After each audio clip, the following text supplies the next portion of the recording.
I'm sure many of you have been to a newly remodeled McDonald's, possibly one with a McCafe. But have you ever looked up why they started remodeling the restaurants in the first place? The first McCafe in the States popped up in Chicago back in the May of 2001. And that was just the beginning. Now, over the last 5 years, McDonald's has taken to remodeling every single restaurant in America. And most of you might be even asking yourself, how long has it been since you last stepped foot in an old McDonald's? Ask anyone who's done some market research, and you'll hear something strange. McDonald's loses money on the process. It's a fact. The new furniture isn't pulling new customers, and the McCafes can't sell coffee that cheap and turn a profit. Look at Starbucks prices and you'll see what I mean. Stakeholders say they wanted a more adult vibe for the restaurant. A classier look for a classier America.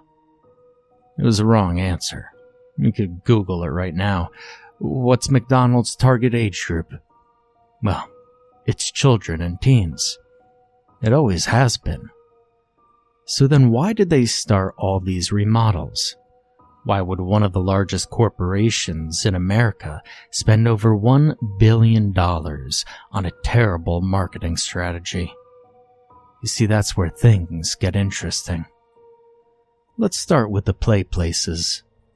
If you can remember, almost no two play places at McDonald's were identical. Some of them were really fun.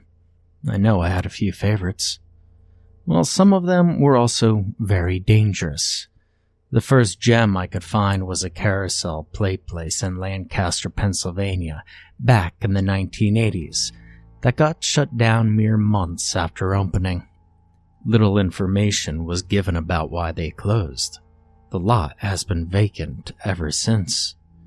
If you find the right connections in Lancaster, though, you just might be able to read an article that didn't make it to print. Children would play on the merry-go-round in ways that weren't supposed to. They're kids, so of course they would. Well, one day a few kids managed to crawl underneath the thing, but then they never made it back out.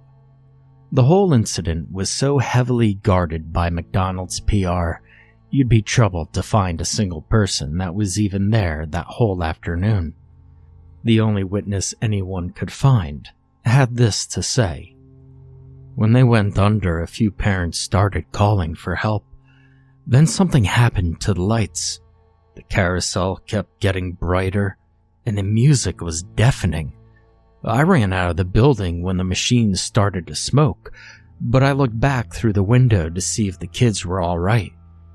And the employees were just standing there behind the registers. They looked like they were still waiting for customers. Weirder and weirder stories pick up from there through the years. Reports of children sinking into ball pits that should only be a foot deep. Mothers searching play tubes for their kids, only to find a lonely pair of shoes. But the play places held a mere fraction of the incidents. In 1996 in Knoxville, Tennessee, there was a businessman of his 40s who went into a McDonald's restroom and remained there for 7 hours. Patrons noted that he refused to leave the furthest back stall. The police were finally called, and they managed to break down the door. He was restrained by paramedics as he wouldn't willingly leave the restroom. As they pulled him out of the stall, he began screaming bloody murder. "Take me back. I want to go back." But the moment he exited the restaurant, he passed out. He had no memory of ever going to a McDonald's the day of the incident. The restaurant was shut down before anyone could inspect the stall he had shut himself in. However, anyone who used the restroom that day mentioned hearing several voices whispering things like, "It wasn't him. We have to go back. I saw you smile.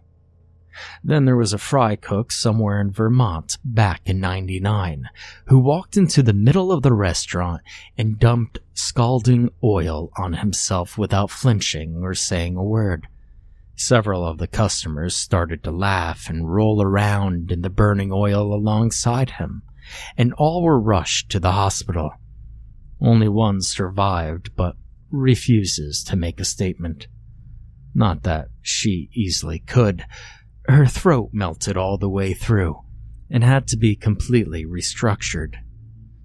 The manager claimed he didn't remember ever hiring the fry cook and that he wasn't in any official paperwork. His name tag didn't even have a name, just written on it. And once again, the McDonald's was closed without a trace. Most of the stories sounded like urban legends to me, but it never failed. Wherever I found a story, a McDonald's had been shut down in its wake. Near the late 2000s, the number of cover-ups had become so frequent that McDonald's decided to shut all of them down and rebuild. Every single one. But, of course, they'd miss a few. And I needed to see one for myself. I remember going to the old McDonald's as a kid, but that was before the frequency of the incidents. That was when it was still safe. There was a small town on the way to my parents' house just off the highway. Orizaka was its name, maybe 100 residents, completely untouched by the outside world, practically forgotten. It was pointless to stop there for any normal reason, because there wasn't a gas station or a rest stop, not even a sign to let you know you were close. Now let's just say I had to sneak my way around some very old building permits to discover that they had one of the few McDonald's, aside from some treasured landmarks, that has yet to go through a remodel since the 1970s. How lucky is that? I was surprised. They even had a fast food place. Yet, they didn't have a market or a post office. Now I planned a trip to my parents' place for the weekend with a stop at Orizaka on the way. It was already dark out since it was the dead of winter, and I didn't get off of work until 5. I was cold and grumpy about driving at night, but I was mostly determined. I don't think I would have ever found the place before phone GPS. The turn off the highway was just a dirt road with no landmarks or anything. And as I pulled into town, none of the houses had lights on. Most of the streetlights were out as well, as though nobody had remembered to change the bulbs in years. The place was really untouched, and I'd be surprised if most of the residents hadn't moved out, or simply died off. It definitely had the makings of a ghost town anyway. I was about to lose hope when I finally saw it. The nauseous yellow lights of those golden arches illuminating a vacant parking lot in the distance. It buzzed and flickered like a fly zapper running out of batteries. The sign below said, "Eat new eggs, McGuffin. We like to saw you smile," which I assumed was just a lazy teen's handiwork. I pulled into the lot and carelessly parked my car in the center. There was nobody else there anyway. When I stepped out of my car, I felt a squish under my foot. There was a burger covered in mold with a rancid liquid oozing out. The smell was absolutely vomit-worthy. I jumped out to scrape the contents of the burger from my shoe when I noticed the whole parking lot was covered in trash. There were half-eaten boxes of fries and sun-baked children's toys spilling out of old greased-up McDonald's bags. Everything was mixed in with the dirt and snow like it had been here for months, possibly years. I hurried across the lot to avoid retching all over the asphalt, and as I approached the door, I noticed the windows were caked in dust. Somebody had taped a piece of paper to the front door with the word "closed" scribbled across it in red marker, and yet the sign hung from the inside clearly said open. Cautiously, I approached the door, and I pushed. An artificial bell hummed an old McDonald's tune that fizzled out on the last few notes as the door creaked open. I looked around the fluorescent-lit room and saw it was void of life. There was nobody sitting at any of the tables, and nobody attending the registers. Somebody had left a tray on one of the tables in the back, but there was no other sign someone had been there. The inside was at least a little cleaner. The toys on display by the counter were characters I'd never heard of, likely before my time, and the whole place was covered in faded coats of yellow and red paint, and all the tables had that classic McDonald's wood finish. The wood looked completely rotten, but slathered in coats of polish as a sad attempt to keep it looking new. All of it had a sort of green hue, which contributed to the old lights. The most noticeable element, though, was a terrible burning plastic smell that stung my nose. I went up to the register. I felt like I shouldn't order anything, but I was hoping maybe I could ask someone a few questions. I waited for a good 15 minutes in silence. I shouted hello, with only a muted echo for a response. I'd been to a few McDonald's with bad service in the past, but this was insane. With how dirty the whole place was, I should have expected as much. Just as I was about to turn around and give up, the cash register popped open. It was practically begging me to take a tip for myself. And besides, didn't I deserve a slight reward for wasting my time here? I casually walked over to it and saw at least a dozen 20s stacked high. Looking around to make sure nobody was watching, I reached in to take a few bills when the thing suddenly snapped closed right on my fingers. The metal dug deep into my flesh, leaving a dark trail of blood down the side of the counter, and I yelped in pain. Behind the counter at the other end of the grill was a first aid kit hanging on the wall. The lights were burned out in the kitchen area, but I needed a bandage pronto. I hopped over the table and made my way to the back. The burning smell was getting stronger as I walked, and I noticed the grill was covered in a thick layer of grease, completely unsuitable for cooking. I passed by the frying station and the oil was filled to the top with maggots. I quickened my walk to the first aid, hoping to get patched up and out of there as soon as possible. I was starting to realize that this restaurant definitely was not open for business anymore, and I probably shouldn't have entered it in the first place. I opened up the first aid kit and had to swallow some vomit. A cloud of mold burst out from it in every direction, followed by the same bubbling black ooze that was on the burger outside. I started coughing and waving my hands in the air to clear the mold dust floating around. And the same bell I heard playing that McDonald's tune started up again as I steadied myself. I assumed it was broken like the rest of this dump. I looked back toward the counter and noticed everything seemed farther away. I must have been disoriented from losing blood and that awful smell, and I looked down at my hand to see how bad the wound was, and my eyes widened. There was no wound on my hand at all. I rushed back towards the counter in a panic when something under the stove caught my foot and I fell. In the darkness, my eyes started to adjust, and I saw the outline of a body. Somebody was under there.